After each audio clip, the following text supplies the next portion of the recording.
Muy bien.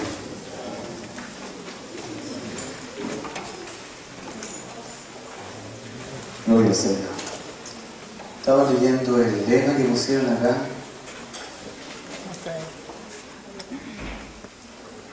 Me parece muy apropiado.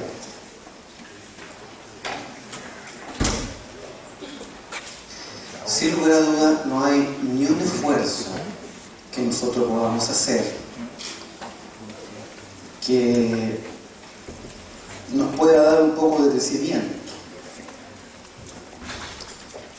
Pero fíjese, si ustedes ven este versículo, hay una combinación perfecta entre nuestra participación y entre la participación de Dios. No hay ni un esfuerzo solo humano, un esfuerzo nuestro, solo con nuestra participación, que nos dé un mínimo de crecimiento. Pero si ese esfuerzo en la combinación con la gracia, en la combinación con el camino que Dios recorre, ahí hay una participación, un complemento perfecto. No todo lo hace Dios, no todo lo hacemos nosotros. Aquí una parte la hago yo y otra parte la hace Dios. Hay una mezcla, una combinación entre el vaso, que es de barro, y el contenido, que es de oro, que es riqueza. Y eso es lo que Dios quiere. De manera que es importante que nosotros participemos, colaboremos con la voluntad de Dios. Por ejemplo, yo sé que muchos se han esforzado y están hoy día acá. Hay un esfuerzo de estar, una combinación de prepararse, de disponer de tiempo, de levantarse temprano, en fin, uno podría tener otras actividades, otras cosas. Ese esfuerzo es valioso. Ese esfuerzo es un esfuerzo valorable en la gracia de Dios. Y entonces Dios da crecimiento en virtud del esfuerzo que uno va poniendo en su voluntad. Así que eso es muy bueno. Eso es lo que nos da crecimiento, nos hace crecer. Y el Señor Jesucristo dice, el Señor crecía en gracia, en sabiduría, en estatura, delante de Dios y delante de los hombres. Así que muy bien. Yo les felicito a los hermanos, a las hermanas que pensaron en hacer encuentros como estos. Qué bueno que lo hagan, es una necesidad que todos tenemos, especialmente los jóvenes. Compartir con sus pares, con compañeros, amigos en Cristo. ¿Cuántos de ustedes aún están en el liceo? Levanten la manito, en el liceo. Ya, bien alto, por favor. Bien, liceo. Liceo, estamos hablando de primero cuarto medio, ahora para la secundaria, primero cuarto medio. Ajá, ya. Aquí la manito, y la básica de los últimos años, séptimo, octavo, quinto hacia arriba, de quinto hacia arriba. ¿Sí? ¿Hay algunos todavía? Sí, bien. Ya. ¿Y qué? ¿Algún pecado en la básica? No, porque aquí, levanten la mano nomás, así, todos pasamos por la básica. Ya. ¿Alguien está en kinder? ¿Pre-básica? Ya, nadie. Ya, y en la universidad, estudios superiores, ¿quieren levantar la manito, por favor, para ubicarme? Ya, hay varios. Muy bien. Ya. Y en ese contexto de amistades, de amigos, de colegio, ¿cómo les dicen a ustedes? ¿Tienen algún sobrenombre? Muchos. Bueno, aparte de... No voy a decir lo que pensé. ¿Cómo les dicen? ¿Tienen algún sobrenombre alguno? ¿No? Yo creo que sí. ¿Cierto? ¿Sabe cómo me dicen a mí ahora que soy viejo?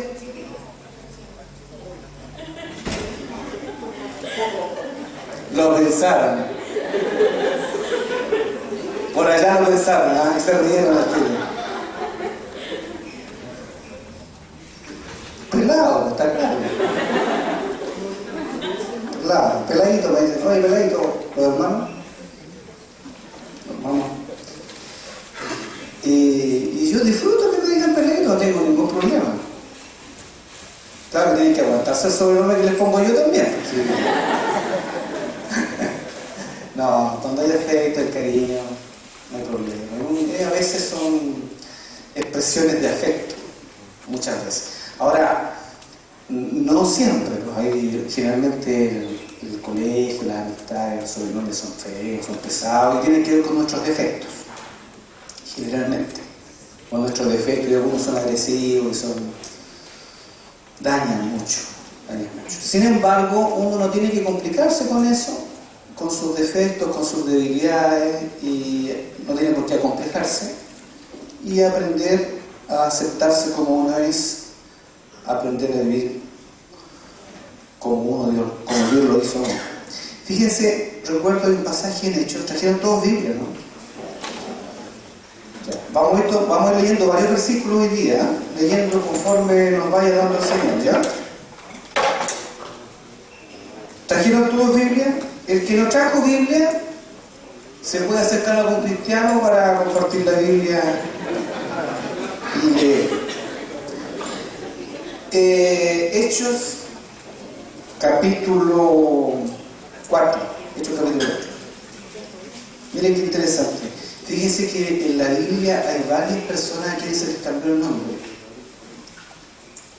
Y aunque el sobrenombre siempre está asociado a una debilidad o a un defecto, en la Escritura está asociado a una virtud. Y qué bonito eso. Y un montón. El mismo Señor le cambió el nombre a varios. A Pedro, ustedes conocen. Y conociendo el Señor a Pedro, le dijo: tú eres Simón, tú serás llamado Piedra.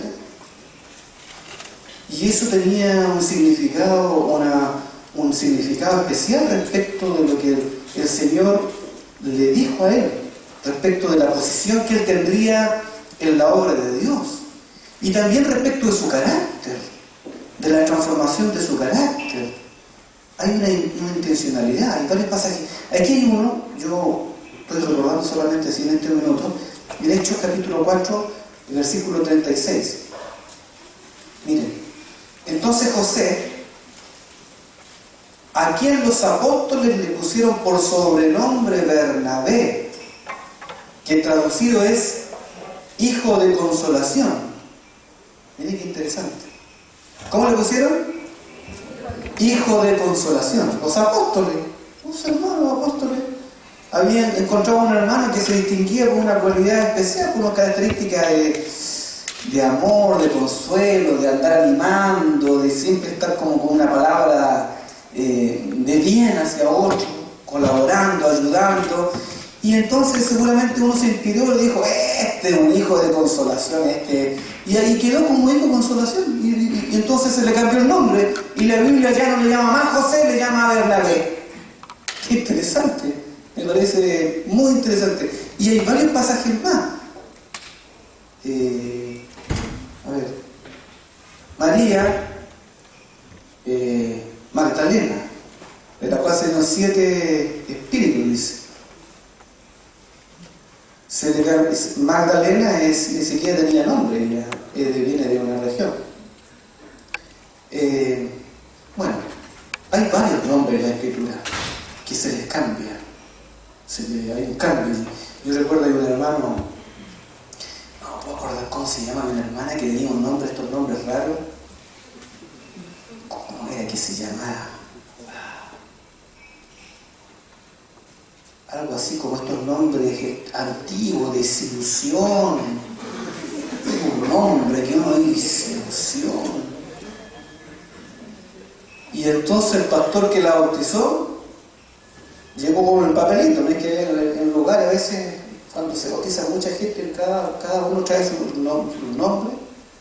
Y entonces ve el papelito, desilusión, Reyes. Y le dice: desde hoy día te vas a llamar Alegría. Y la bautizó, y todo el mundo la conoce ahora como la hermana Alegría. Tanto así que un tiempo atrás fue a matricular a su hijo al colegio, y entonces estaba Cristian, el hermano director, Estaba matriculando, hermana, mucho gusto, que trae a sus hijos, sí, ya, certificado de nacimiento, ya. ¿Cómo es su nombre? Alegría Reyes. Ya. Deme su carnet. Y decía, no era disolución, pero era un nombre ya. Disolución de, ¿cómo me dijo que se llama, hermana? Alegría Reyes.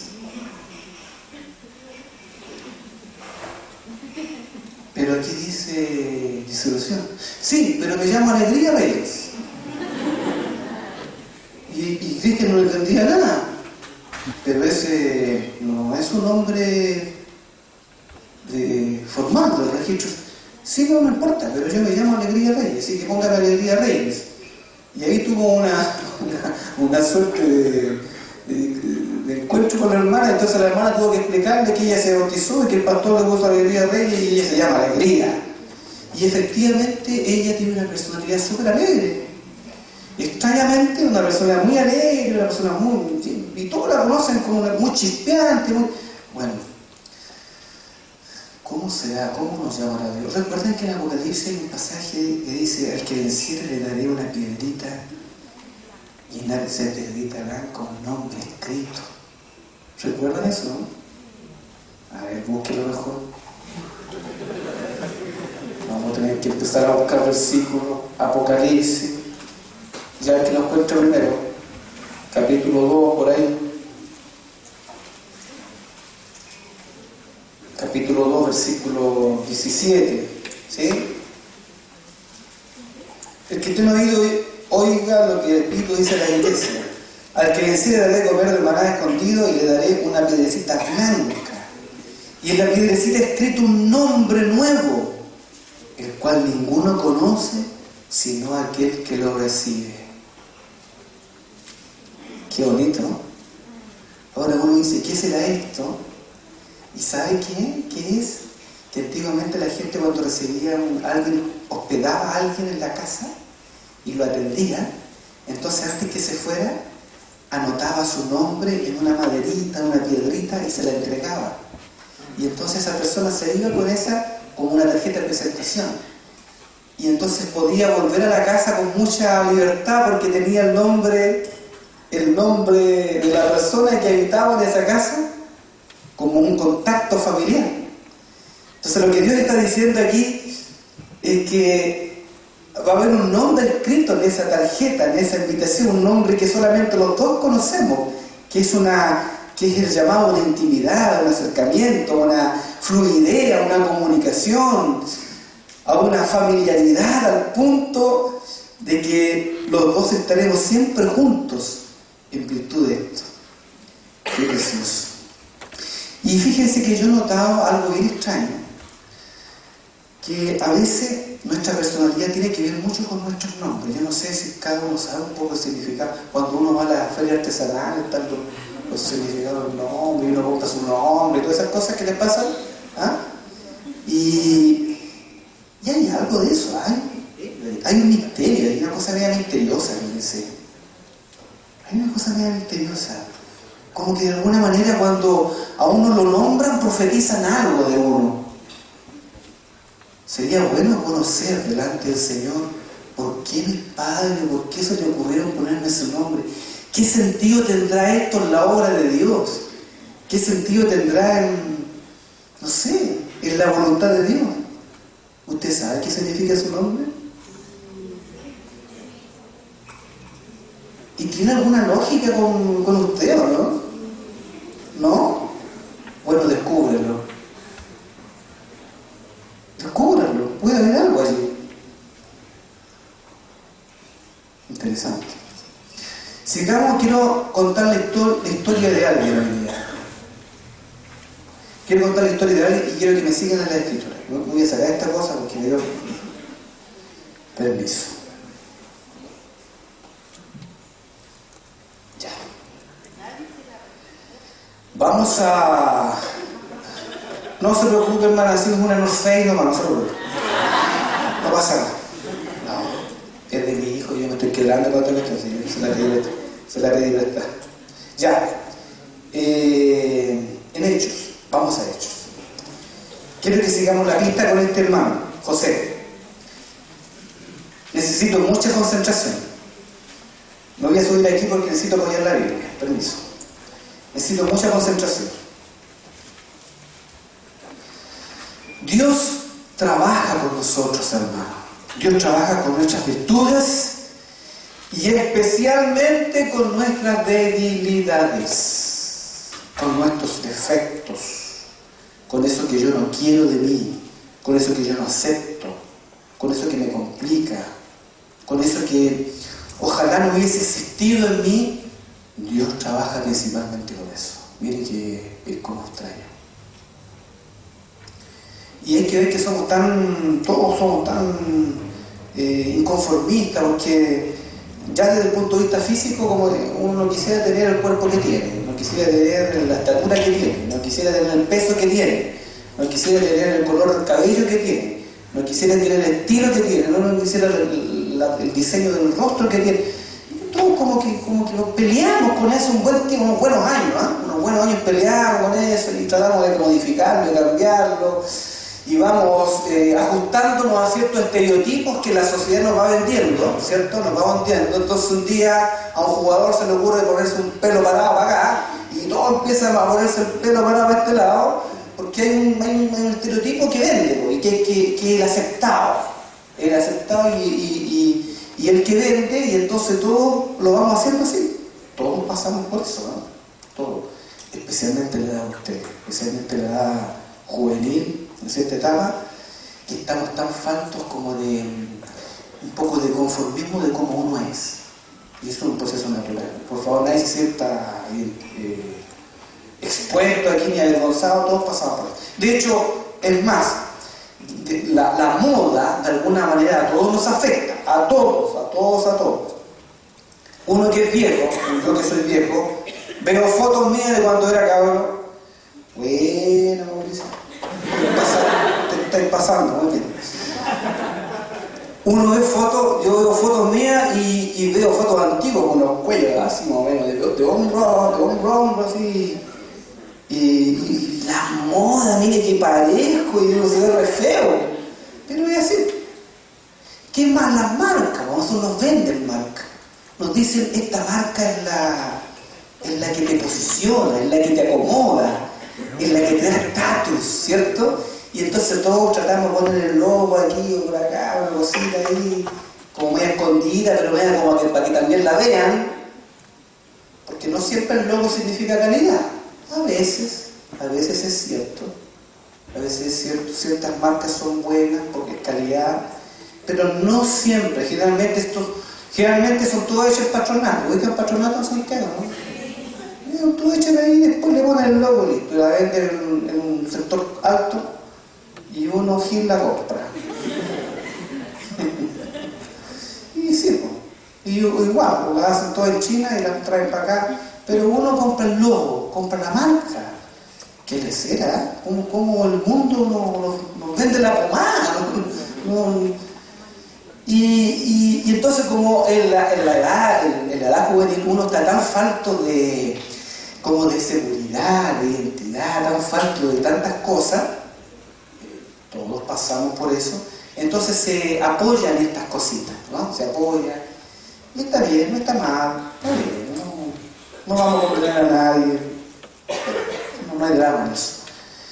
Pero que hagamos y construyamos nuestra vida en virtud de eso es lo que no está bien.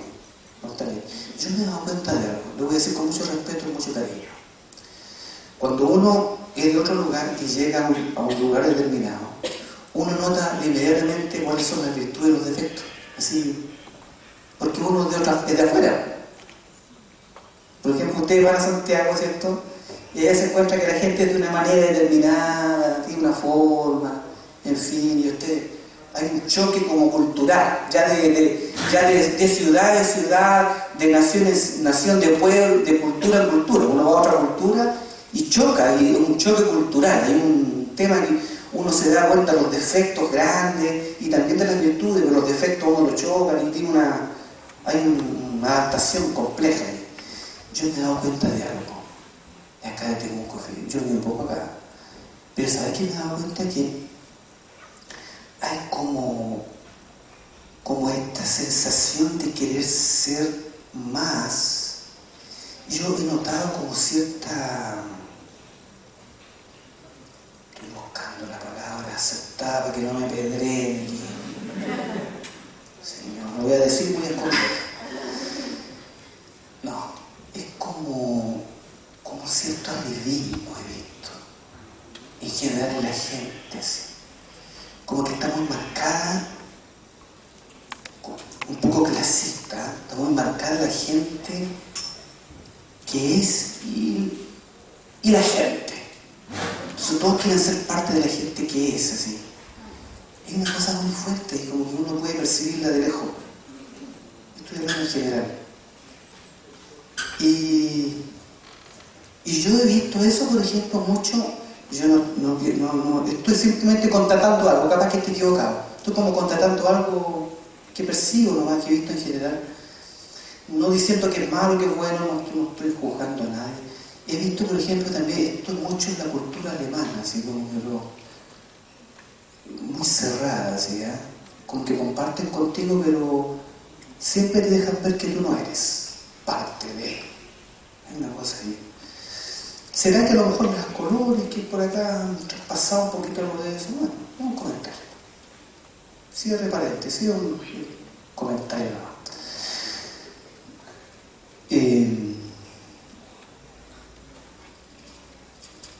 Volvamos a la Biblia.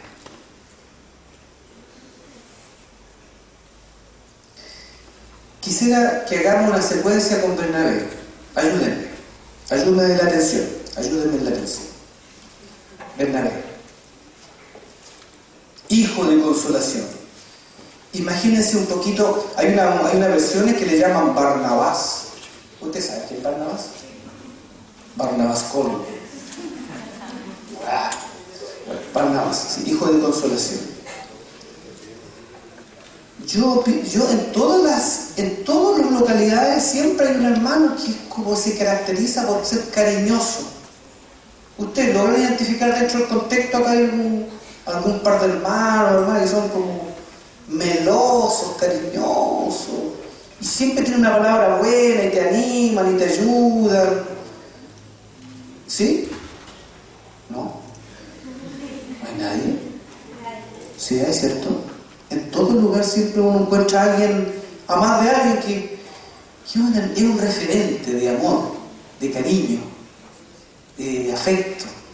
Y este hermano era así, se caracterizaba por eso. Piensen ustedes en la efervescencia espiritual que tenía la iglesia al principio. Una efervescencia maravillosa, preciosa. Y dentro de toda esa efervescencia espiritual y de ese amor de Dios, existía uno que se caracterizaba por el consuelo. Pero la palabra consuelo no es esto de que te anima cuando estás triste. La palabra consuelo es el que te exhorta, el que te alienta a seguir. El que está siempre diciéndote, no, si tú puedes. Nadie confía en ti, pero Él confía en ti. Nadie apuesta por ti, pero Él apuesta por ti. Ese es el consuelo. El que todos dicen, no, si este no sirve para nada. Pero el hermano, no, hermano, tú tienes. Y como que uno no le cree, así. Como que no le cree, tiene tanta fe, no, ni uno mismo tiene tanta fe. Ese es. Esos hermanos son muy necesarios. Son dones de Dios. Y este es Bernabé. Y recuerdan, vendió un terreno, y está la idea de lo que ocurrió ahí con Ananías y Zafira. ¿Recuerdan eso? Pero siguen un poquito más adelante. Este hermano estaba dentro de la iglesia primitiva. Y después aparece otro personaje, Saulo, que después se llamó Pablo, pequeño. Y ahí también hay otro nombre. Y Saulo la personalidad de Saulo era fuerte, un hombre radical, un hombre potente, un hombre impositivo, un hombre que entra a la gente, que golpea, un hombre agresivo, un hombre con una fuerza de carácter, con un celo radical respecto de todo, respecto de su religión, de su fe. Un hombre que era capaz, por sus convicciones muy convincentes, capaz de llevar preso a gente que no creía conforme a su fe. Tanto así que consintió con la muerte de creyentes. Consintió con la muerte de Esteban, ¿Recuerdan ahí Esteban capítulo... ¿Dónde está? Por el capítulo 7, por ahí, ¿cierto? Esteban, el primer martes de la Escritura, ¿recuerdan? Vayan mirando la Biblia para que no se distraigan. Capítulo 7, Esteban. Y mientras apedreaban a Esteban, ¿ustedes han visto alguna vez un apedreamiento? No. Ustedes que son internautas, busquen en YouTube un apedreamiento y veanlo. Van a quedar impresionados. Es impresionante. Bueno, así murió este hermano. Y en esa situación ponen las ropas de este hombre ahí a los pies de Saulo. Ahora, ¿dónde está el versículo ahí? A ver, capítulo 7, capítulo 7, capítulo 8, 7. Ayúdenme los bibliólogos a buscar el versículo 58. Echándole fuera de la ciudad, le apedrearon, y los testigos pusieron sus ropas a los pies de un joven que se llamaba Saulo. Qué tremendo. Allí está. Ahora, mire qué interesante. Pablo es el único que después Dios levanta y habla de la iglesia como la casa de Dios. No lo habla Juan, Santiago ni Pedro. Pablo revela a la iglesia como la casa de Dios y da la revelación en toda su epístola. ¿Y sabe cómo comenzó esa revelación? Con Esteban. Porque Esteban fue el que habló de que Dios ya dejó de habitar en templo hecho de manos humanas, sino que tiene una casa, la cual somos nosotros. Y seguro en Saulo quedó ese sermón, quedó esa impresión de Esteban ahí. Y mientras moría, Esteban transfirió a Pablo algo. Y Pablo, que ese entonces era Saulo, con la ropa seguro, vio la muerte de este muchacho y escuchó seguramente alguna de sus palabras, de su mensaje, y le quedó allí. Luego, después, con el tiempo, cuando Saulo se convierte y se entrega al Señor, Dios usa a este personaje, y con esas palabras que Esteban sembró en el corazón de Saulo, Dios trajo la gran revelación de la iglesia como el templo de Dios, como la casa de Dios. Pienso que se inició acá. Bueno, Saulo se convierte en el capítulo 9 de Hechos. Sigan, Hechos capítulo 9. Se convierte Saulo. Y Saulo, ¿recuerda la conversión? ¿Cómo se llamaba el hermano a quien Dios usó para bendecir a Saulo? Ananías, eso, vayan viendo, vamos aprendiendo. Ananías, y toma una acción del Espíritu Santo allí. Saulo cae en tierra, queda ciego, le pregunta: ¿quién eres, Señor? En el versículo 5, yo soy Jesús a quien tú persigues. Mire qué interesante, versículo 5, el Señor le dice: yo soy Jesús a quien tú persigues. Tú. Ahora el versículo 1, Saulo, respirando aún amenazas de muerte contra los discípulos del Señor. ¿A quién perseguía Saulo? A los discípulos del Señor. Vino al sumo sacerdote, le pidió las cartas de la sinagoga a fin de que hallase algún hombre o mujer de este camino, los trajese presos a Jerusalén, persiguiendo a la iglesia. Dice la Escritura que perseguía a la iglesia, y aparece el Señor y le dice: yo soy Jesús a quien tú persigues. Cristo se identifica con la iglesia, o sea, yo soy la iglesia soy yo. Hay un elemento ahí también lindo a escarbar, precioso. La iglesia comienza a revelar la escritura de la unión de Cristo con la iglesia. Se convierte Saulo, y Saulo es un hombre perverso, malo, un hombre malo, hermanos. ¿Han conocido hombres malos? Ya, más malo que ese. Malo. Tanto así que cuando Saulo se convierte, versículo 17, Ananías tenía temor. Y el Espíritu Santo tuvo que hablarle a Ananías tuvo que hablarle para que fuera donde él. Mira, versículo 13. Entonces Ananías le respondió: Señor, he oído de muchos acerca de este hombre. ¿Cuántos males ha hecho a los santos en Jerusalén? Y aún aquí tiene autoridad de los principales sacerdotes para prender a todos los que invocan tu nombre. El Señor le dijo: ve, Ananías, porque instrumento escogido me es este, para llevar mi nombre en presencia de los gentiles, de los reyes. O sea, el Señor le habla a Ananías, y Ananías tenía tanto miedo, hermanos, que le dice: no, Señor, no, por favor, no me mande, no. ¿Quién sería capaz de eso? No, es tu nombre muy malo. Ve, Ananías, tienes que ir. Y entonces Dios manda a Ananías. Fíjese el versículo 17. Fue entonces Ananías y entró en la casa, y poniendo sobre él las manos, le dice: esta es la primera gran palabra que uno recibe en la iglesia, y es la que sana todos nuestros traumas, nuestros defectos, nuestros complejos, todo lo que uno trae. Le dice: hermano Saulo.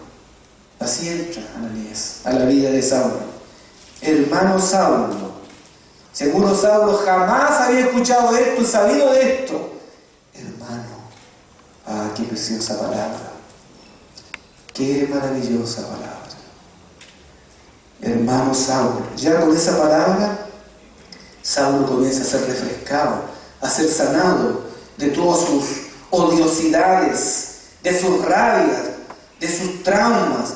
Y el Señor Jesús, que se te apareció en el camino por donde venías, me ha enviado para que recibas la vista y seas lleno del Espíritu Santo. Y al momento le cayeron de los ojos como escamas, y recibió al instante la vista, y levantándose fue bautizado. Y habiendo tomado alimento, recobró fuerza, porque estaba débil, seguro. Y estuvo Saulo por algunos días con los discípulos que estaban en Damasco. Fíjense ahora qué pasa con la iglesia, con Saulo. Versículo 26. Cuando llegó a Jerusalén, 26, trataba de juntarse con los discípulos, pero todos le tenían miedo, no creyendo que fuese discípulo. Le tenían miedo. ¿Se imaginan? Hoy día invitar al hermano tanto. ¿Qué? Y entonces entra el hermano, y había un hermano al lado. Todo asustado. Miedo. Tenían miedo, hermano. Por favor, toquen esto, toquen esta palabra. La iglesia le tenía miedo a Saulo. Y había un problema. Nadie quería recibirlo. Entonces Saulo quería compartir con los hermanos, quería iniciar su vida de creyente, y todos los hermanos huían de él, porque tenían miedo de que no era verdad su conversión, y de que lo iban a tomar y que lo iban a matar. Entonces se transformó en un problema. ¿Y a quién nos salió entonces en este medio? Nadie apostaba por Saulo, todos arrancaban a huir. ¿A quién usó Dios? Lea. Versículo 27. A estos dones maravillosos, estos dones que creen, que tienen fe en ti. Te has equivocado 20 veces, ya nadie apuesta por ti, pero este hermano sigue creyendo. No, si con este hermanito no hay caso. No, si yo ya no te creo más. ¿No te han dicho alguna vez eso? No, sí, ya no creo más tus palabras. ¿Cuántas veces te has disculpado? ¿Cuántas veces has dicho que vas a cambiar? ¿Cuántas veces has dicho esto? ¿Cuántas veces has pedido perdón? No, si ya no, ya. Bueno, si Bernabé estuviese allí, él sigue creyendo. ¡Qué maravilla! No, mira cómo se viste, mira a mí. No, si no hay caso, es que es echarlo. Mira lo que hace, mira cómo se peina, mira cómo vive, mira, no. Bueno, Bernabé sigue creyendo, apuesta, y dice: démosle otra oportunidad, ayudémoslo, si es joven, está empezando, puede tanto todavía por avanzar, por creer. Y entonces, ¿qué hace Bernabé? Chiquillos, el 27, tomándolo, lo trajo a los apóstoles y le contó cómo Saulo había visto en el camino del Señor, el cual le había hablado, y cómo en Damasco había hablado valorosamente el nombre de Jesús, etc. Y comienza a pasearlo entre los hermanos, en las iglesias. Y el versículo 31, las iglesias comienzan a tener paz por toda Judea, Galilea, Samaria, y eran edificadas, andando en el temor del Señor, y se acrecentaban fortalecidas en el Espíritu Santo. Hubo una bendición enorme, enorme, y Saulo comenzó a pasearse por entre los hermanos, y Bernabé al lado de él, acompañándolo. Qué hermoso. Tanto así que se transforman en una pareja de servicio, Bernabé y Saulo. Y uno comienza a ver la Escritura, Bernabé y Saulo, permanentemente. Fíjense, a ver, busquemos algunos versículos. En el versículo capítulo 10, 14, el 11, 22.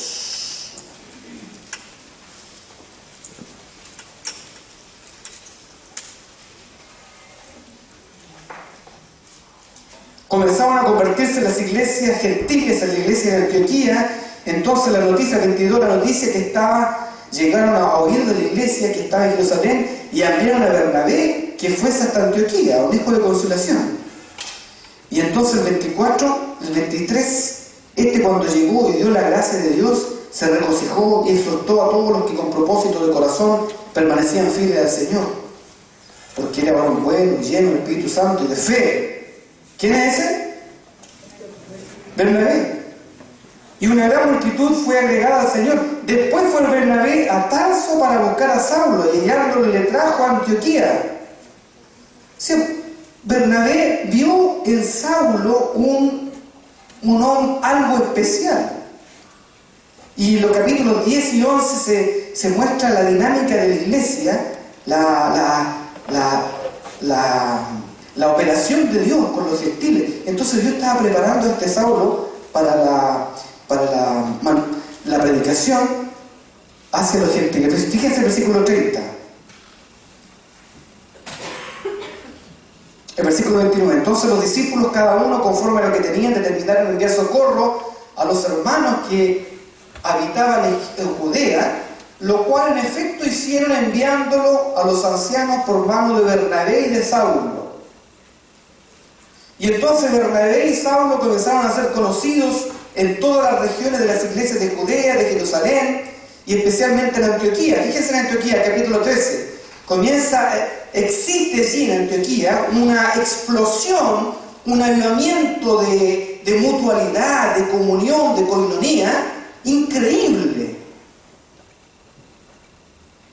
Dice, había entonces en la iglesia que estaba en Antioquía profetas y maestros, Bernabé, Simón el que se llamaba Níger, Lucio de Cirene, Manaén, el que se había criado junto a Herodes de Tetrarca, y Saulo.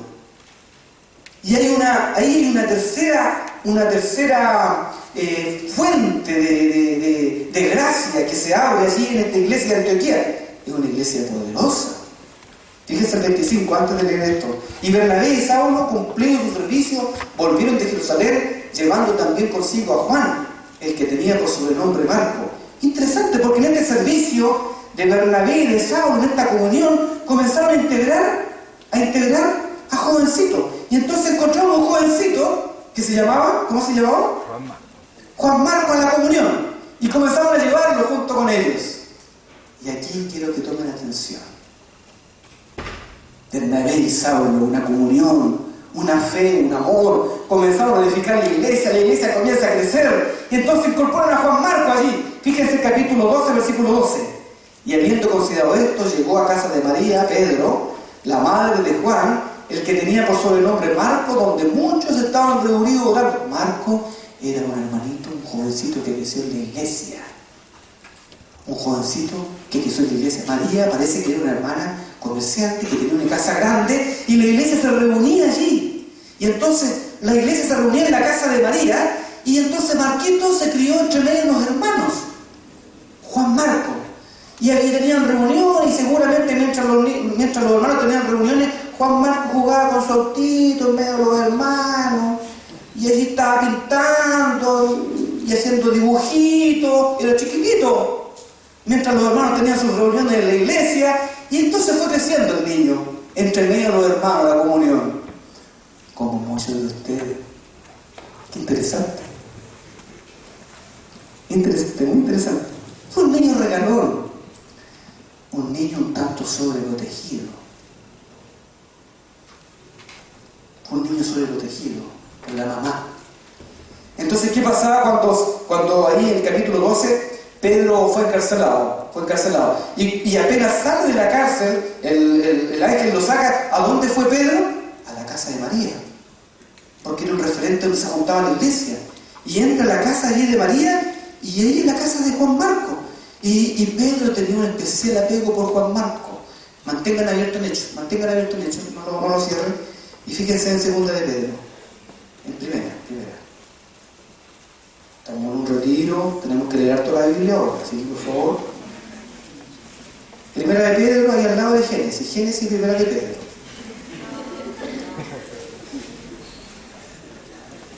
¿Ya encontraron? Génesis, primera de Pedro y Éxodo. No. Primera de Pedro está en el Nuevo Testamento, bien atrás, casi al final, por ahí en las últimas cartitas. Fíjense los últimos versículos de la primera de Pedro, capítulo 5. ¿5 es el último? Sí. 5. Pedro dice: la iglesia que está en Babilonia, elegida juntamente con vosotros. Babilonia seguramente se refiere a la iglesia de Roma, es muy probable. La iglesia de Roma. Primera de Pedro, capítulo 5, versículo 13.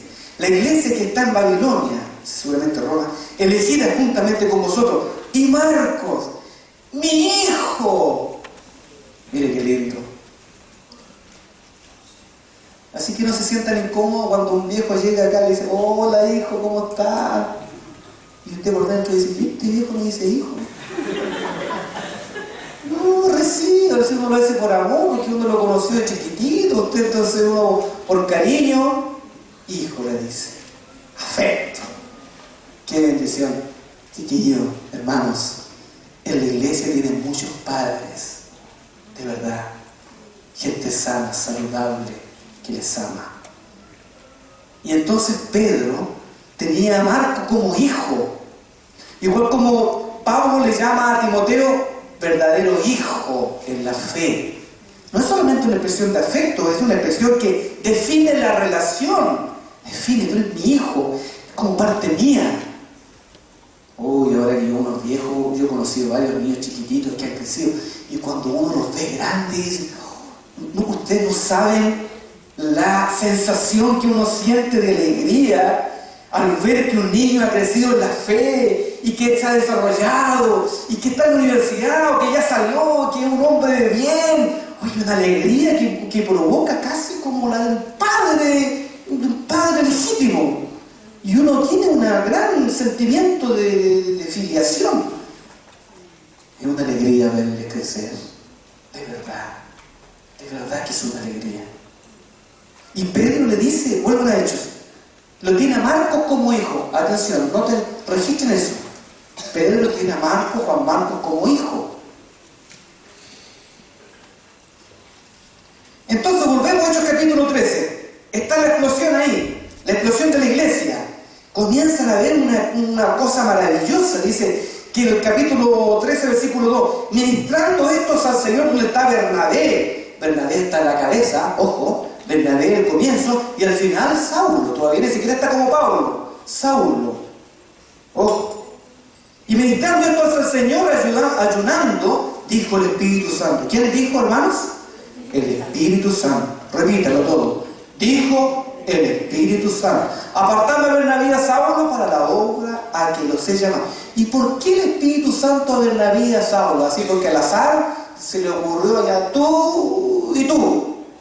No, porque hay una historia, y Dios respeta la historia, porque conoció la historia de atrás, porque años atrás Bernabé apostó con Pablo, lo tomó, lo cobijó, lo paseó, lo llevó, estuvo con él. Hermanos, las amistades en Cristo tienen una historia valiosa en el trono de Dios. Tiene una historia valiosa. Dios está tejiendo entre ustedes algo que quiere hacer más adelante, que quiere hacer mañana. Que ustedes se vinculen y tengan afinidad y amor, no simplemente porque se sienten cómodos, es porque hay algo allí preparado por Dios más adelante que aún todavía no conocemos. Hay un servicio, hay algo, un propósito, hay una voluntad de Dios.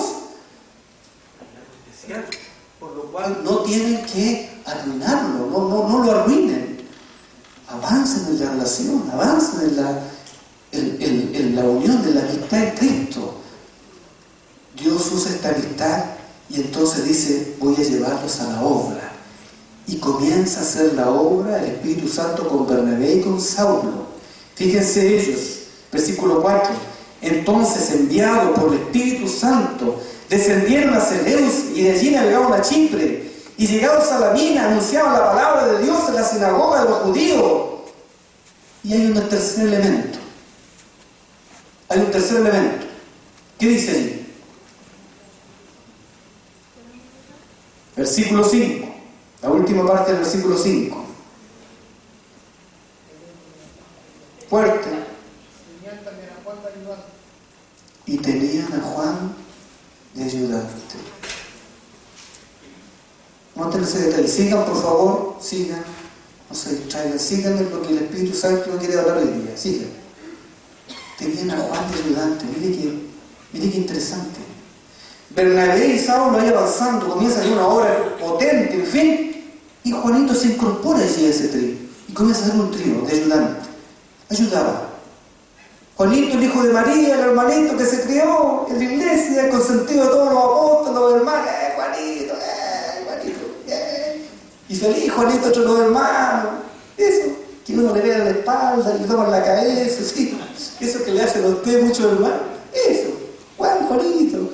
Y entonces Bernabé, como Juanito era su sobrino, y dijo consolación, dice, llevemos a Juanito, el hermano lindo, Marquito. Ya. Y Pablo dice, sí, buen testimonio, está bien, llevémoslo. Y comienzan a llevarlo a la obra, a pasear con él, a hacer la obra del Señor. ¡Qué bendición! ¡Qué lindo! Y entonces comienzan, y fíjense, la primera escena. Habiendo atravesado, versículo 6, la isla de Pafos, hallaron a cierto mago, falso profeta.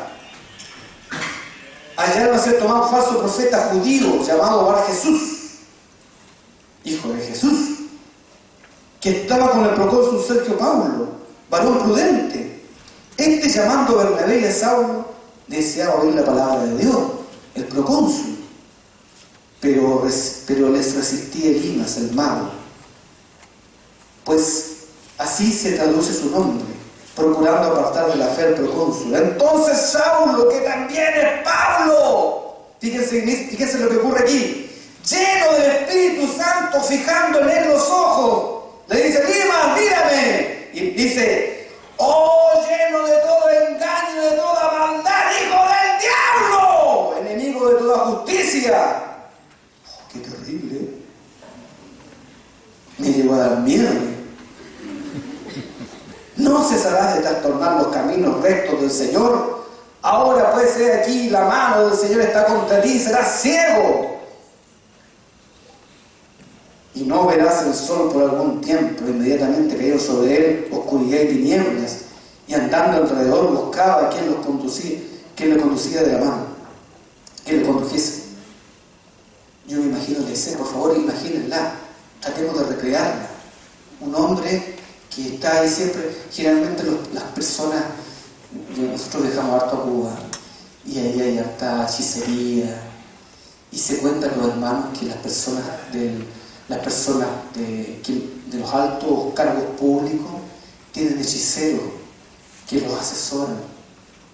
Y cuando uno va a La Habana y ve el Palacio de Gobierno, siempre arriba hay como unos pájaros negros que dan vueltas. Y entonces los hermanos dicen que eso se debe a que arriba hacen rituales y sacrificios, y los pájaros comen. Qué terrible. Y eso también ocurre en Brasil y en varias zonas. Y ocurre acá en Chile también. Muchos de estos grandes personajes que uno conoce tienen hechiceros, gente que les asesora en sus actividades espirituales. Y seguro algo pasaba con esto. Pero Pablo, Dios usó su celo, Dios usó su carácter, fue inspirado por el Espíritu. No lo hizo Bernabé, porque Bernabé lo dijo consolación. No, te lo hace Pablo. Pablo es fuerte, radical. Ojo, escuchen aquí algo. Hay cosas que Dios quiere cambiar de ustedes, pero hay cosas que no quiere cambiar. Hay cosas que Dios quiere usar de ustedes, que las va a usar. No cambien aquello que Dios no quiere que cambien. Dispónganse más bien. Dispónganse. ¿Quién lo iba a hacer? Lo hizo Saulo. Porque Saulo era encarador, confrontaba, radical, peleador. Era terrible, era capaz de llevar a la gente, matarla por su celo. Entonces Dios ahora en Cristo toma ese carácter y lo usa. Y entonces es capaz de enfrentarse al mago, es capaz de enfrentarse a las autoridades, apeló al César, no le tenía miedo a nadie. Usó ese hombre, no usó a Bernabé, porque Bernabé era dulce, era humilde, era cariñoso, era meloso, era amoroso, era otro carácter. Dios lo usó en otra dimensión. Dios usó a Bernabé en esta dimensión de unir a los hermanos, de juntarlos, de abuelarlos, de reconciliar.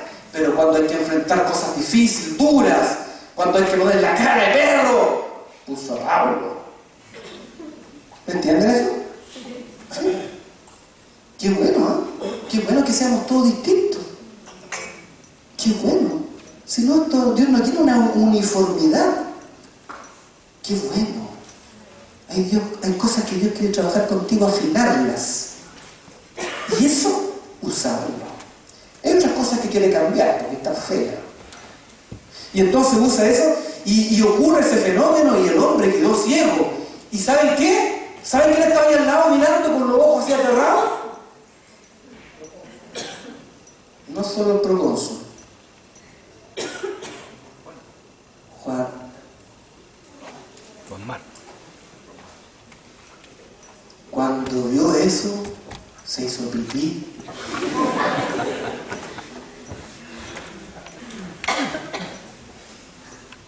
No puede ser, casi se murió. Vio a Pablo en esa dimensión, el hombre quedó ciego, medio escándalo la gente. Uy, increíble. Les voy a contar una anécdota del pastor, los pastores de allá. Que fue divertido, son súper directores religiosos, llenos de fe, de campo así. Y dice que andaba orando para que Dios lo usara. Pastor Chacón, Jorge Chacón. Entonces dice, no pasaba nada. Entonces él habla así, tenía el don trancado, hermano. El don de hacer milagro trancado y orar, y no pasaba nada.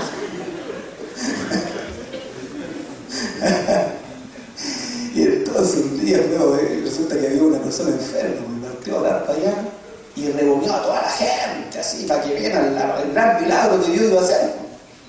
Se la jugó, fueron todos. Y se puso en medio y oró. Y ocurrió el milagro. Y la gente comienza a darse cuenta que efectivamente ocurrió el milagro. Y él comenzó a crecer ahí por dentro, a sentirse el hombre, y se da vuelta, sale de la casa, y la gente atrás, gritando, llorando, medio escándalo por el milagro, y él comienza a caminar así y dice, ahora Señor, elévame.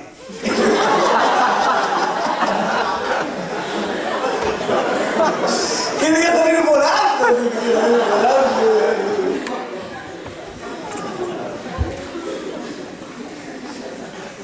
Bueno, a veces Dios hace cosas así milagrosas, tremendas. ¿Sí? Seguro algo así pasó acá. Quedó ciego, el hombre gritaba, pedía ayuda, en fin. Y Marcos vio eso. Ahora, ¿qué ocurre en el versículo 13? Habiendo zarpado de Pafos, Pablo y sus compañeros arribaban a Perge de Panfilia, pero en el viajecito la pensó bien Juan. Y Juanito, que estaba acostumbrado a la estufa de la boca, ahí, al ladito de la leña, calentito, y le ponen un poco de restricción y se pone a llorar.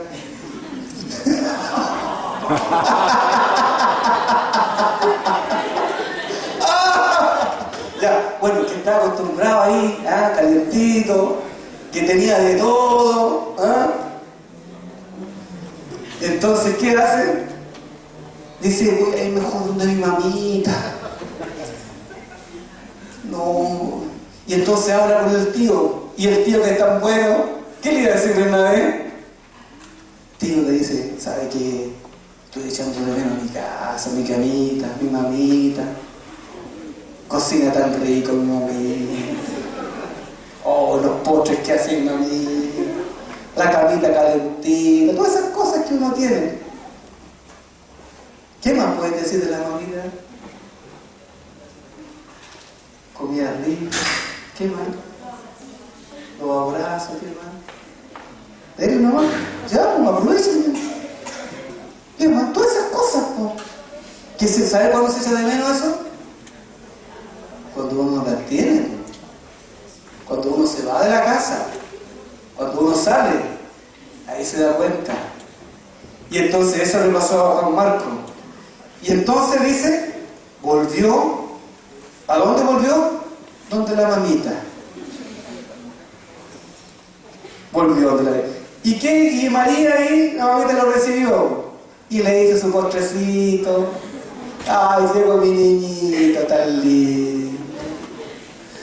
Oiga, yo hasta el día de hoy voy a ver a mi mamá. ¿Sabe cómo me dice mi mamá? Ay, mi niñito. Hasta el día de hoy me dice así, ¿no? Y las mamás son así, porque las mamás son una bendición de Dios. ¿Cuántos dicen amén?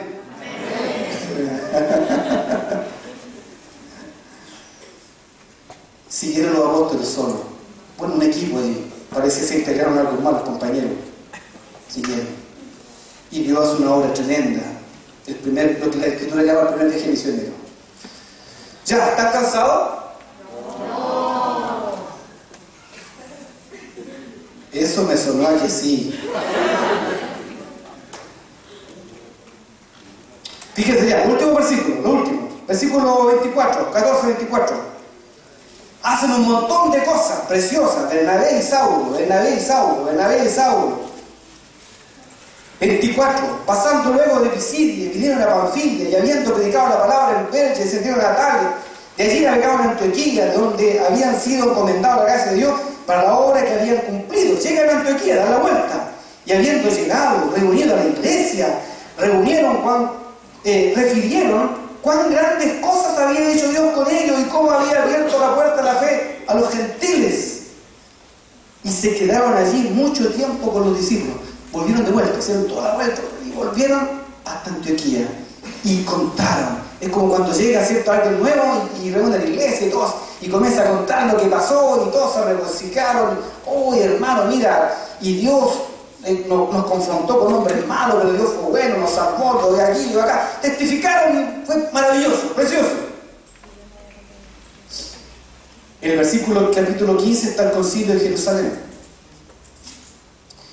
Y después de harto tiempo, atención, después de harto tiempo, el versículo 36, 15-36, quiero que tomen esto.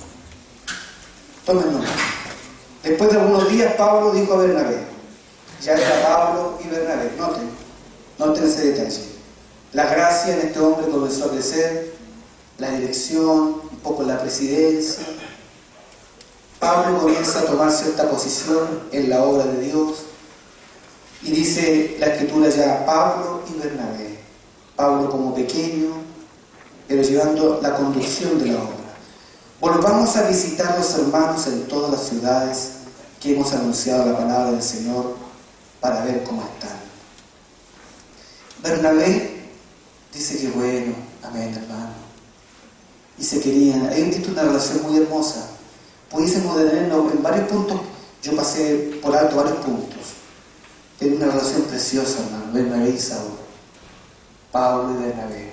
Linda comunión. Entonces Pablo después de un tiempo le dice, Bernabé, vamos a ver a los hermanos, vamos a ver qué será de ellos, vamos, me acompañan, vamos, hagamos trámite, listo, arreglemos todo y vamos. ¿Y entonces qué hace Bernabé?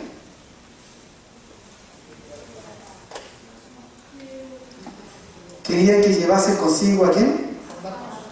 A Juan. ¿A quién? A Juan. A Juan Marco. Y entonces Pablo le dice, ¿cuál? El desertor.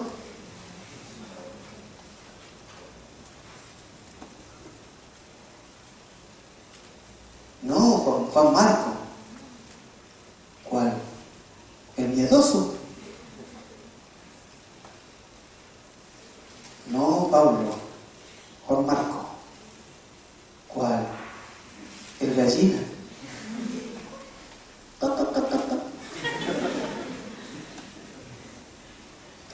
Y ahí se transforma un problema grave.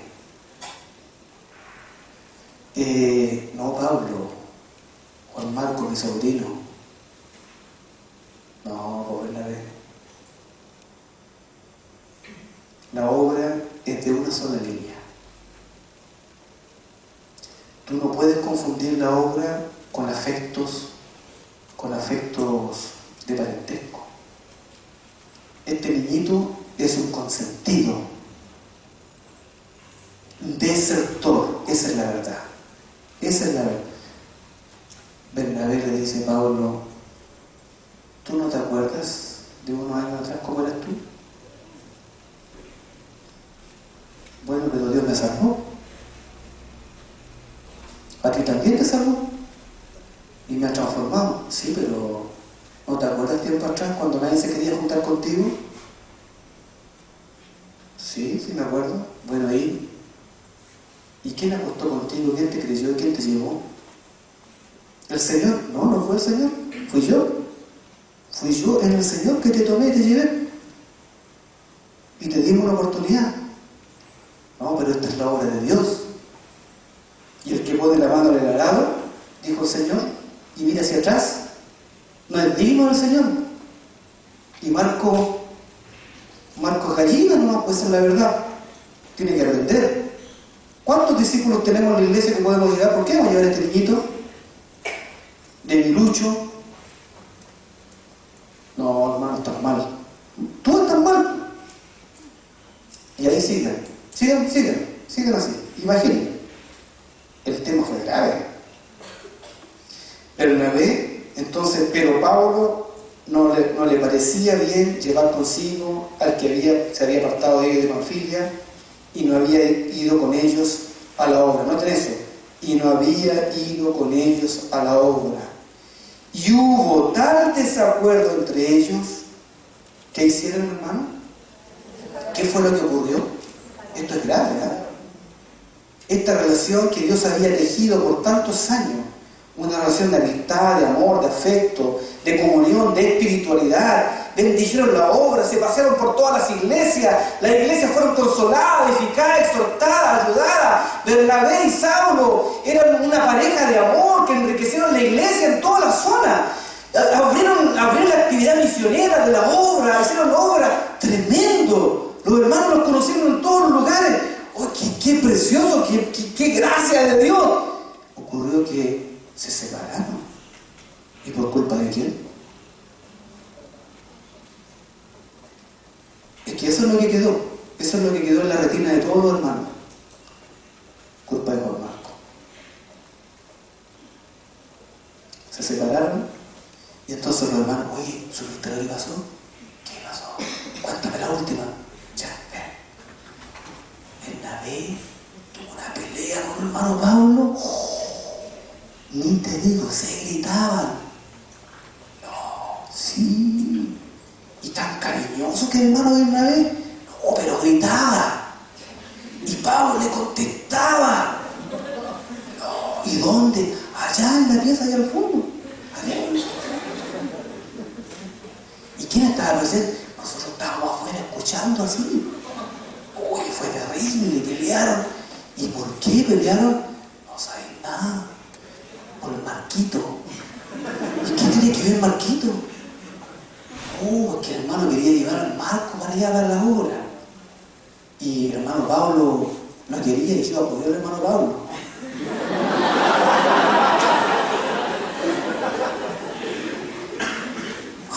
¿Verdad? Sí. ¿Y qué pasó? ¿Y se separaron? No. Sí. El hermano Bernabé dijo, no, yo le voy a dar una oportunidad, voy a ser fiel a mi principio y le voy a dar una oportunidad a Marco y voy a ir a Chipre. Si tú quieres ir conmigo, vas, si no te quedas. ¿Y qué pasó? Y se fue. ¿Verdad? Sí. Y el hermano Pablo quedó allí. Y creo que este domingo va a ir con el hermano Sila, se va a ir Pablo a otra parte. ¿Verdad? Sí, los hermanos van a orar por él. Y se va a ir, no sabemos a dónde va a ir. Así que estamos todos convocados a orar por los hermanos. Eso fue lo que ocurrió. Eso se transmitió en todas las iglesias de alrededor. Todas alrededor. Porque Marco, el consentido de la hermana María, por culpa de él, el desertor, se separaron los apóstoles. Y entonces los hermanos, ¿y qué pasó? Y así, le iban poniendo cada vez más, porque así son los hermanos, ¿eh? Cada uno le pone un poquito más, le pone un poquito más y al final llega. ¿Han jugado alguna vez el teléfono, cierto? Y yo le digo algo a ella y ella dice, ¿y sabe cómo llega acá? Ni le digo. Y entonces eso llegó, pero a toda la iglesia de la zona. Marquito, el no sé cuantito, el hermano que separó a los discípulos, los apóstoles, creo que le pegó un copo al hermano Pablo, hermano. No, sí. Y entre el hermano Bernabé y el Marco le pegaron el hermano Pablo, son malos. Y así fue. Y el hermano pobrecito, así que yo creo que es que el hermano Pablo, porque, bueno, no sé, tendrá su carácter el hermano, pero es buen hombre. Y así, esas cosas. ¿Y por culpa de quién? Dígame, ¿por culpa de quién? El desertor de Marco. Qué terrible. Y esto quedó registrado acá en la Biblia, ¿eh? Uno lo puede ver. Un desertor, Juan Marquito.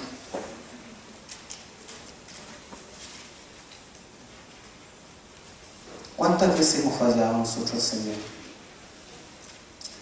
¿Cuánto hemos a veces arruinado la obra del Señor por nuestra deficiencia, por nuestras cobardías, por nuestras comodidades, por nuestro carácter, por nuestras mañas, por nuestras obstinaciones? ¿A cuánto hemos dañado nosotros? Hágase esa pregunta. ¿Cuál es su gran defecto? ¿Cuál es tu gran defecto? ¿Qué es lo que te atormenta y que tú has atormentado con eso otro?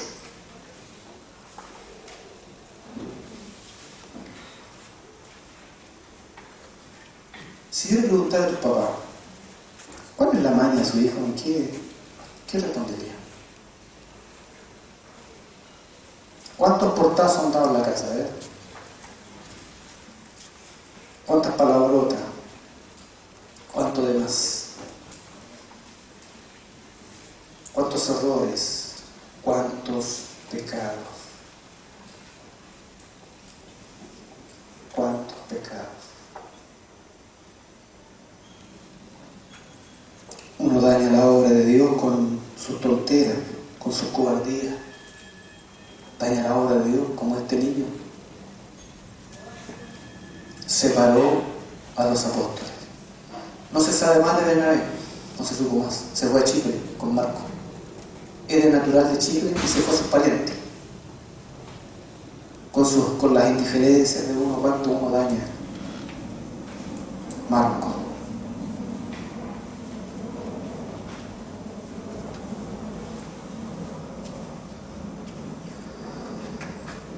Qué tremendo, hermano. El el Señor nos ayude en nuestras debilidades, en nuestros defectos, nuestra incongruencia, nuestras renuncias, nuestros renuncios. Señor nos ayude. Ahora, Dios es rico en misericordia. Chiquillo, Dios es rico en misericordia. Sépalo. Los que todavía no han tocado esto, he tocado esta parte, porque llega un momento en que uno toca con su debilidad, toca su error, y se amarga, y se da cuenta, es consciente. Pero a veces la juventud no permite hacer esa reflexión. Tan light, tan joven, tan inmaduro, que todavía no tocan ese error. ¿Cuánto daño uno hace a los demás? ¿Cuánto daño ha hecho el corazón de los papás, de las mamás, de los tíos, de los hermanos? ¿Cuánto daño ha provocado uno a los hermanos? Hermanos en Cristo, preciosos hermanos, amigos, amistades. Ahora, a mí me ha bendecido esto mucho, que Dios es rico en misericordia. El lente bíblico no sigue a Bernabé, no lo siguió más. Vamos ya a terminar el escrito, hermano, porque no me avisen. El lente no sigue a Bernabé, sigue a Pablo, porque tenía propósito con Pablo, porque se convirtió Pablo y hay un propósito con él, y sigue Pablo. Se olvida de Bernabé y de Marco, desaparecen de la escena, sigue con Pablo. Y Pablo escoge en el versículo 16 a otro discípulo, a Timoteo, ¿recuerdan? Fíjense el capítulo 16, ahí al tiro, de inmediato. Después del desacuerdo, llegó a ver la lista, y aquí había cierto discípulo llamado Timoteo, hijo de una mujer judía creyente, pero de padre griego. Y toma a Timoteo. Interesante. Y sigue con Timoteo Pablo. Y con Lucas, y con Demas, y con varios más, con Silas, y sigue haciendo la obra. Pero aquí hay algo que me llama y que me estremece a mí, que es lo siguiente. Dios, que es bueno, Dios que es precioso, y que es maravilloso. En el momento en que tiene que dejar un registro, escuchen bien, tiene que dejar un registro de la visión de su Hijo. Lo mejor de Dios es su Hijo Jesucristo.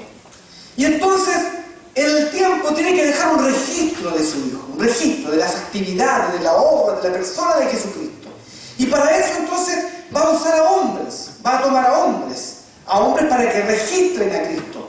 Y como Cristo es tan pleno, tan completo, tiene una plenitud, una medida tan perfecta, tan llena, no puede ser solamente un autor que le escriba de Cristo, porque sería una visión muy pequeña, muy corta. Entonces escoge 4 evangelios para enseñarles que hay 4 miradas respecto de Jesús, 4 puntos cardinales que observan y que completan la figura de Jesús.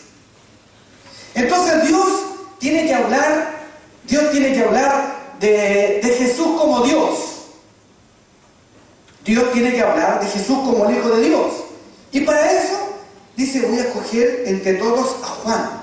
Juan, que estuvo apegado al corazón del Señor, en el pecho del Señor se recostaba, que tenía una personalidad contemplativa, que era un niño que estuvo junto a Jesús permanentemente, que miró, que observó, que veía los detalles, que apreciaba y que solamente su actividad era ver y mirar y contemplar.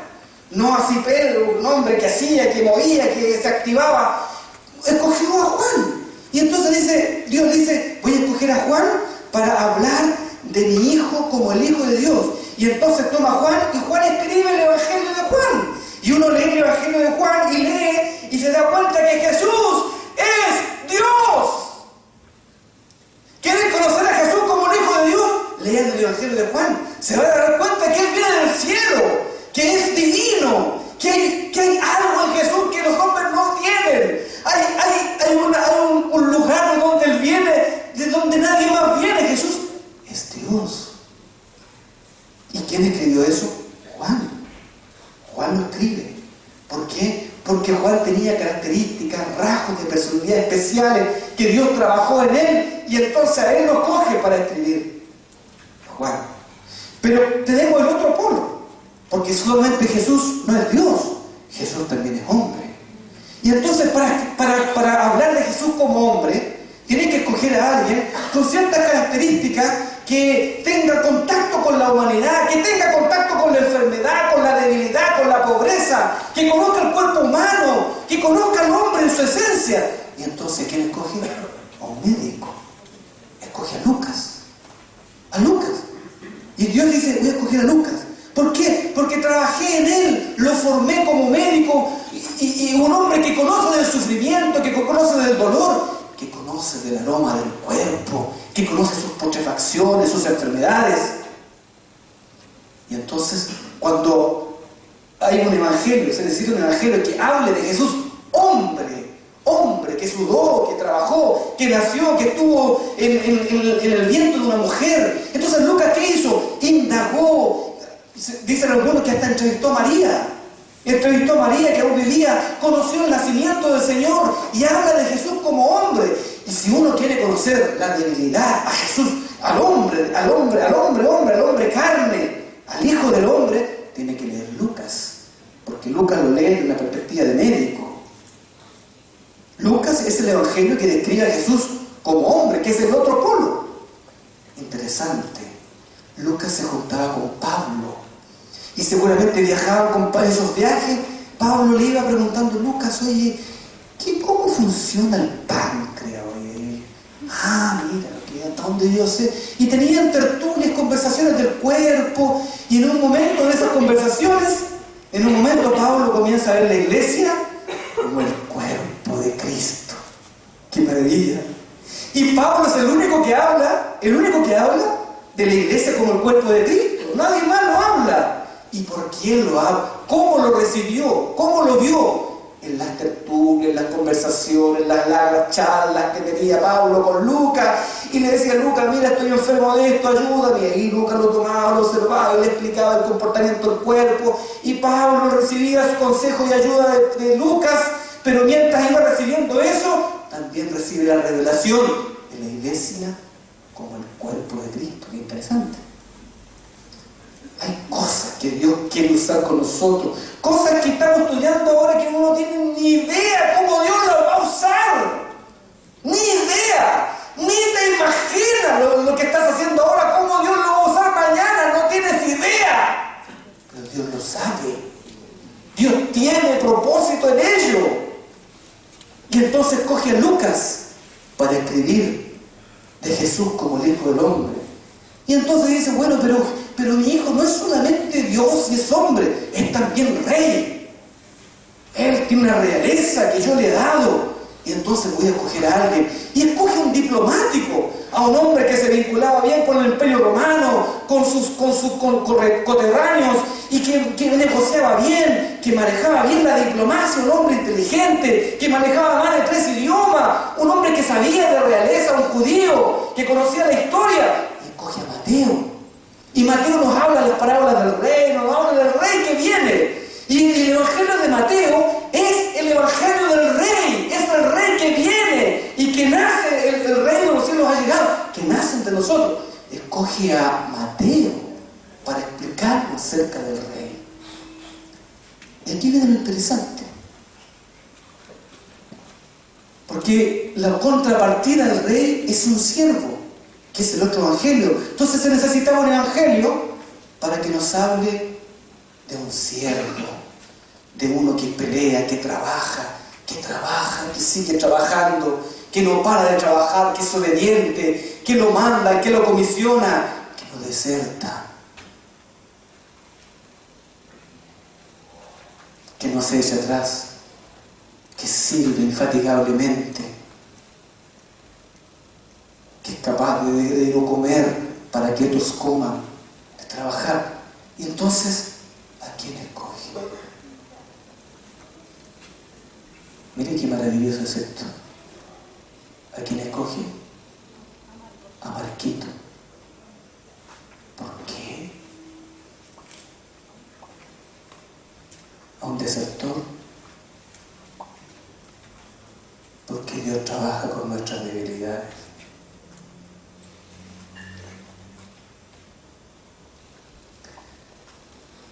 Porque aquí, allí, en aquello en lo cual yo digo, no sirvo, no sé, no puedo, fallé, Dios sí puede. Y entonces coge a Marcos. Usted lee el Evangelio de Marcos, tiene solamente 15 capítulos, es más cortito, pero es el más rápido. Es un evangelio rapidísimo. Jesús infatigable, trabaja, es el buen que trabaja, que sirve, que no descansa. Es tanto que Marcos registra en ese evangelio el momento en que la familia de él fue a buscar al Señor porque pensaban que estaba loco, estaba enajenado, no paraba de trabajar, de servir, de echar fuera demonios, de orar por los enfermos. Infatigable. Lee el Evangelio de Marcos. Iba de multitudes en multitudes, no tenía tiempo ni de comer. Y entonces en muchas ocasiones el Señor dice que tengo compasión de la gente porque no ha comido. Marco. Y entonces coge a Marquito. Qué maravilloso es Dios. En aquello que yo creo que no sirvo, Dios sí puede. En aquello en que tú dices, no, yo no puedo, yo no sé, yo soy débil, que otros lo hagan, yo soy tonto, yo no sirvo a esto. Esas palabras son las palabras más bellas que Dios puede escuchar de nuestro corazón. Esas palabras, son tan preciosas para Dios, porque Dios las escucha y dice, con esto yo puedo trabajar. Esto es la materia prima. Y entonces Dios comienza a trabajar con ese que no puede. Porque Dios hace su obra con aquellos que se dejan ser trabajados por Dios. Dios no va a hacer su obra con aquellos que no se dejan ser trabajados. Dios trabaja con aquellos que se ponen en el trono de Dios, que conocen sus debilidades, que son conscientes de sí mismos, que se autoevalúan y se dan cuenta de la materia de la cual fueron hechos. Se dan cuenta de lo que son, pero no obstante se ponen delante del trono de Dios, del altar de Dios, y con eso Dios trabaja. Y es a esos que Dios usa. Dios no usa a los macanudos, a los perfectos, a los borrachones, a los cancheros, a los mejores. Dios no usa a los exitosos. Dios usa a aquellos que se disponen a ser trabajados por Él. Eso es el Evangelio. Tenemos esperanza. Usted no se imagina lo que Dios puede hacer con usted. Ni lo sueña. Ni lo sueña. Aún en eso que dice, yo no sé, yo no puedo. Ni las expectativas que tiene Dios contigo, las expectativas que Dios tiene contigo son inmensamente más altas y superiores que ni siquiera lo que el mejor de los padres ha imaginado respecto de sus hijos. Así que por un lado es lindo que tú digas, yo no puedo. Sí, es lindo. Pero añádele, pero aquí estoy, Señor. Me pongo en tus manos. Añádele eso. Porque con eso Dios trabaja. Aleluya. Y entonces Dios dice, quiero hablar de mi hijo como el siervo. El siervo infatigable, el siervo que no se cansa, el güey que trabaja, y ocupo este niñito. Y lo usó. Y Marcos escribe el Evangelio de Marcos. Ahora Pablo tuvo que reconocer este hecho. Fíjense, vamos a Timoteo. Ya terminamos, hermanos, terminamos. Disculpen, me pasé un poquito de tiempo. Vamos a Timoteo. Dios trabajó con Pablo, hermanos. Y Pablo escribe sus últimas cartas. Segunda de Timoteo es sus últimas cartas.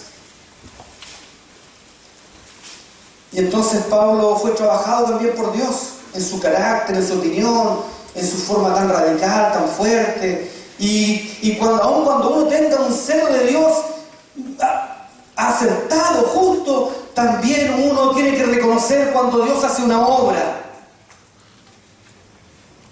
Que Dios puede hacer obra más allá de mi celo. Y entonces cuando Pablo comienza a despedirse, por el capítulo 4 de 2 Timoteo, Pablo comienza a despedirse, se despide. Le dice a Timoteo, capítulo 4, versículo 9, procura venir pronto a verme, porque Demas me ha desamparado. Fíjese el 7. Timoteo, yo ya he peleado la buena batalla, yo ya he acabado la carrera, he guardado la fe. Por lo demás, me está guardada la corona de justicia, la cual me dará el Señor, el juez justo en aquel día. Y no solo a mí, sino también a todos los que aman su venida. Yo ya acabé, ya hice todo lo que tengo que hacer, ya corrí, ya peleé. Ven a verme, porque Demas me ha desamparado, amando este mundo, se ha ido a Tesalónica. Crescente fue a Galacia y Tito a Dalmacia. Solo Lucas cuida de mí, de mis enfermedades, está conmigo a mi lado. Timoteo, toma a Marco. Mira estas palabras, qué preciosas. Timoteo, anda a buscar a Marco. Tráele contigo, porque me es útil para el ministerio. Qué preciosas palabras. Qué maravilloso. Yo creo que Dios escuchó la oración de este niño, de este joven que lloró amargamente, que se dio cuenta que era un niño cómodo, un niño ahí que estuvo muy albergado, muy escondido, y lloró seguramente en su pieza. Dios escucha las lágrimas que nadie ve. Dios las ve, Dios escucha esa oración escondida. Dios la escucha. Dios escucha esas cosas, hermano. Vayan a Colosenses. Había que remediar algo, hermanos.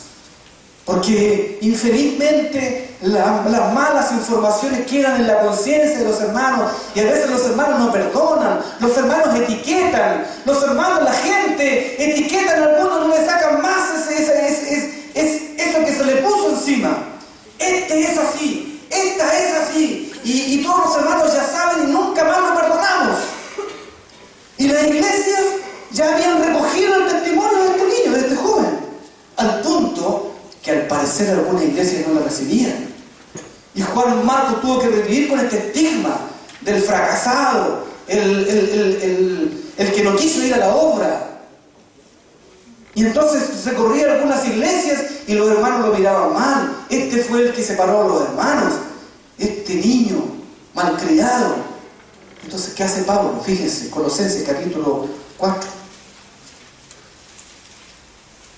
Capítulo 4, versículo 7.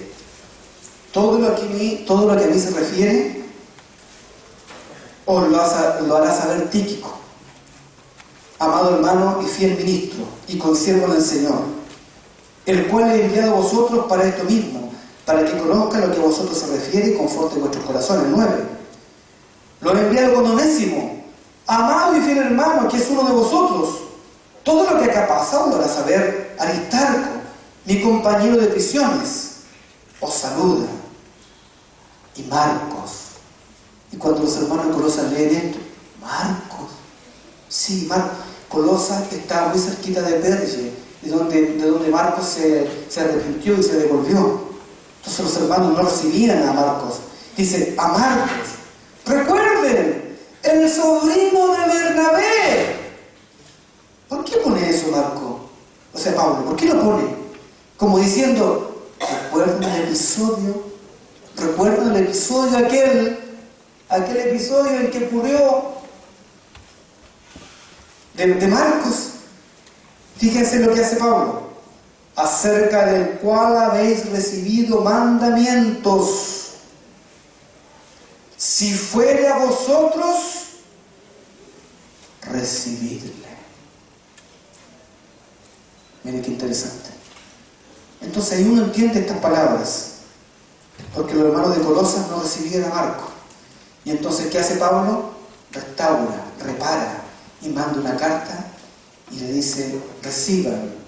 Esto está hablando en doble línea, en una doble lectura. El sobrino de Bernabé, ustedes recibieron mandamiento de él, una instrucción. ¿Y cuál es la instrucción? Si va, reciban. Bendito el Señor, bendito es el Señor, que aún nuestras debilidades, nuestros defectos son reparados en Cristo, son mejorados, son sanados. Alabado sea el Señor. Pongámonos un par de minutos en las manos del Señor. Hagamos una oración. Una oración muy personal. Les pido que sea muy honesto en esto. Identifiquen su mayor debilidad. Identifiquen su mayor error, su mayor fracaso. Identifíquenlo. Identifiquen su mayor daño, el daño que han causado a otros.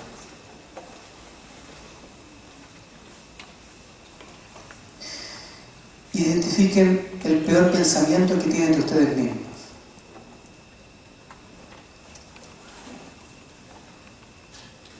No se distraigan, tengan un minutito. Identifiquen el peor pensamiento que les nace a ustedes, de ustedes mismos, en el cual se boicotean permanentemente, se detienen, se estorba, ese pensamiento que los estorba. Identifíquenlo. Identifiquen, si fuese así, el peor pecado que han cometido. Identifíquenlo.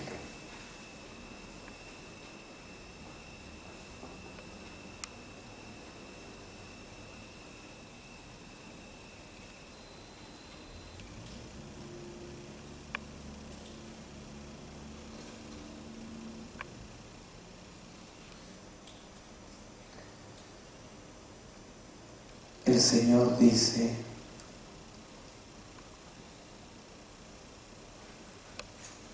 yo les restauraré y les levantaré y les sanaré y les usaré para mi servicio.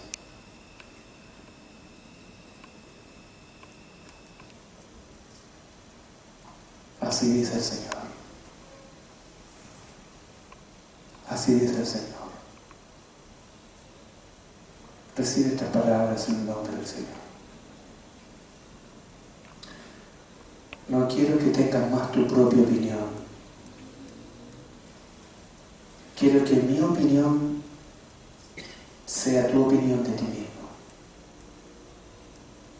Quiero que tú pongas tus ojos en mí. Y desde mí saldrá virtud, en la cual me servirás. La unción pudre el yugo. Escucha bien. La unción pudre el yugo. Así dice el Señor. Amén. Amén. Gracias, Señor. Gracias, Señor. Alabado sea el Señor.